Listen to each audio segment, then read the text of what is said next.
Okay, as you can see, I filled in a bunch of stuff and I've added a couple of boxes of things.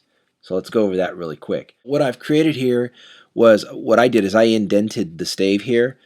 You can't do that on a piece of paper, but you can very easily do this nice and dark with a box. I've got the sections of the song in a box.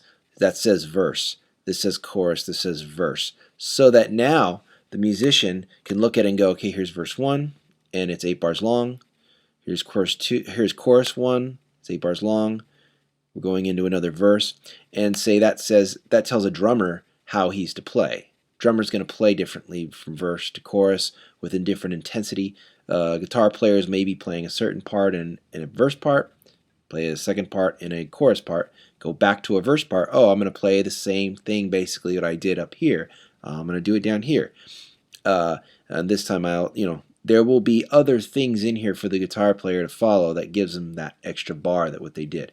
And then what we basically went into was another chorus. And that's 8 bars long as well. Da da da da da da da da da da da da.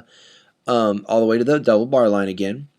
And then what we were going to do is go into a bridge. So the only difference from the last to here is that I've added those little things to make it even clearer. Okay, so let's finish this song out.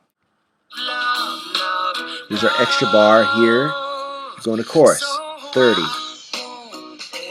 4, 1, 2, 3, 4, 1.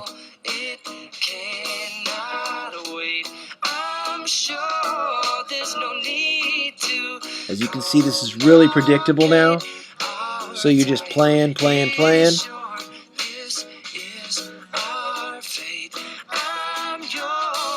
And new section, bridge, as is his doot doots.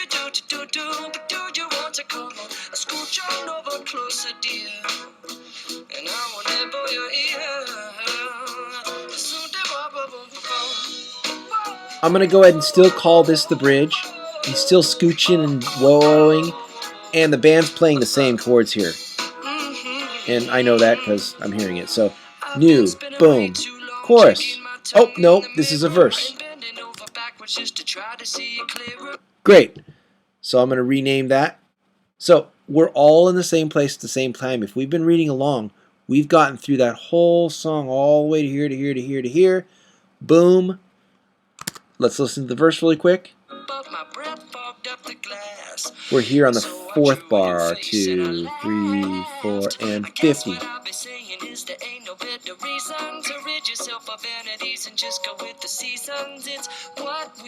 How many bars do we think it's going to be? 8 bars and chorus. No more, it cannot wait. I'm yours. Let's get to the end of the song here. Kind of a chorus, same thing.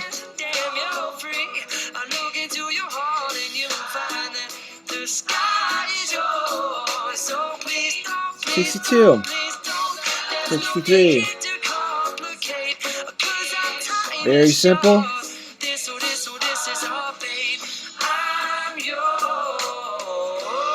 2, 3, 4, and the song's over right there. Okay, so you should just have 5 lines and 5 spaces after that bar. So what you do is you put a final bar. It's like a double bar line, and what it does is a really thick bar and a thin bar, and that's the end. That's the end of the song right there. This is what the form of the chart looks like. I'm going to name it.